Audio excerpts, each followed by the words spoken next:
घटना घट चुकी है, किंतु भविष्य में कोई गलती ना हो इसके लिए हिस्ट्री बच्चों के लिए पढ़ाई जाती है। कौन से फैसले गलत लिए गए, कौन से फैसले सही लिए गए, हिस्ट्री आप पढ़ोगे तो आपको जानकारी प्राप्त होगी। इसलिए इतिहास आवश्यक है।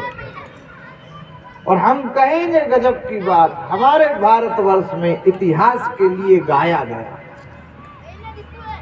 दूसरे देशों में इतिहास के लिए लिखा तो गया, लेकिन इस भारत देश के कवियों की ये महानता रही कि इतिहास के लिए भी गा करके सुना दिया गया।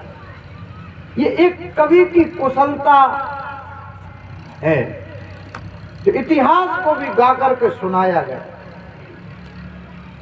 और महाभारत एक इतिहास है, घटना घट चुकी है, लेकिन विचार का विषय है कौन कौन सी गलतियां हुई, कौन कौन सी त्रुटियां हुई, कौन कौन सी भूलें हुई। रामचरितमानस एक इतिहास है, साक्ष्य मिलते हैं। हालांकि बहुत लोग नहीं मानते, अब उन्हें क्या करें, किंतु साक्ष्य मिलते हैं। भारत से लंका तक जो राम ने सेतु बनाया था, वो सेतु आज भी है। उसको तोड़ने का प्रयास किया गया, जितनी मशीनें उस सेतु को तोड़ने के लिए गई वो मशीनें ही टूट जाती, वो सेतु आज तक नहीं टूटा। वो राम सेतु, अंग्रेजों ने उसका एक अलग नाम रखा, एडमिज ब्रिज नाम है। पानी खाओ, जल खाओ, वाटर खाओ, एक्वा, उससे क्या फर्क पड़ेगा। वो राम सेतु श्री राम की महिमा है।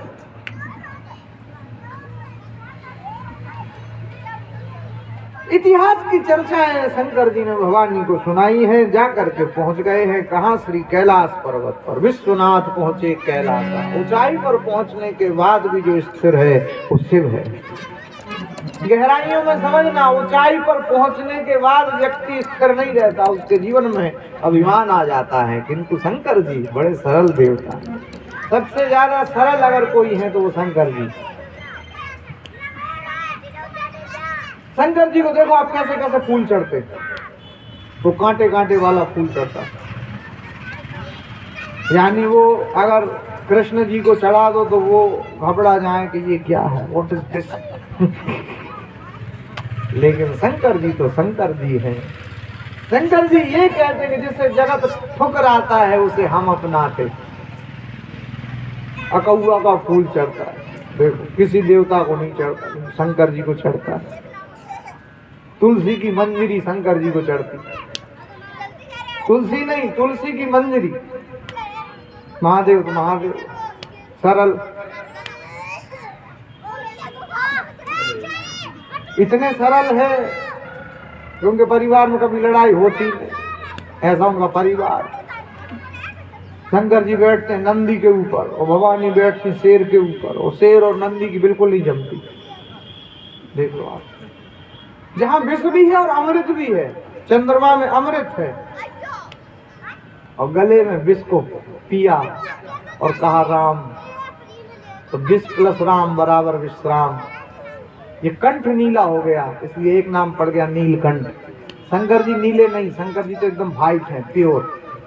कर्पूर गौरम, कितने गोरे हैं, वो कपूर के समान गोरे। सबसे ज्यादा क्रोध शंकर जी को आता है, किंतु उन्हें क्रोधावतारम नहीं कहा गया, उनको तो करुणावतारम कहा गया। संसार सारम, संसार के सार भगवान से। भुजगेंद्र हारम, सर्पों का हार जिन्होंने बना करके पहन लिया है अपने गले में। सोने चांदी के हार तो खूब पहनते, और शंकर जी सर्पों का हार पहन लिया। सर्प एक दिन भागते भागते गया, शंकर जी ने कहा घबराते घबराते भाग रहे, थक गए, हाँप रहे, क्या हुआ। संसारी देखते हैं खूब पीटते हैं, लकड़ियां मार देते हैं, हड्डी पसली तोड़ देते हैं। शंकर जी ने कहा कोई बात नहीं, कोई नहीं मारेगा। उठाया गले में डाल दिया। अच्छा, बाहर सांप मिले तो कोई छोड़ता नहीं, सब मार देते। तो शंकर जी के मंदिर में हो तो न तो मारते हैं न मारने देते।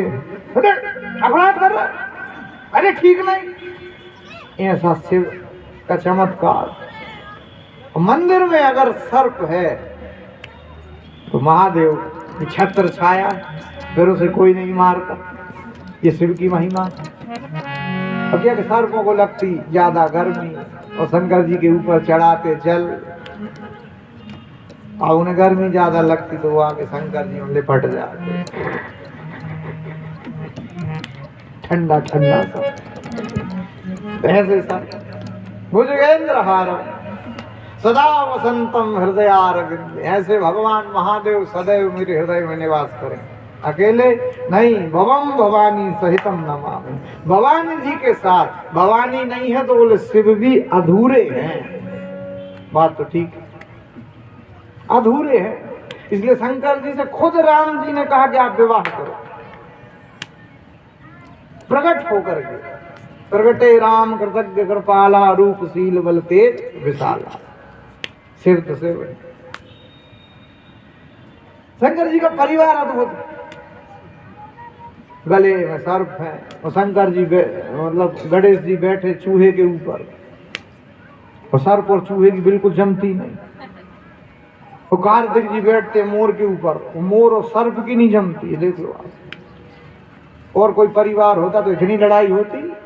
तो देखो आप, साली को सिर पर बिठा लिया,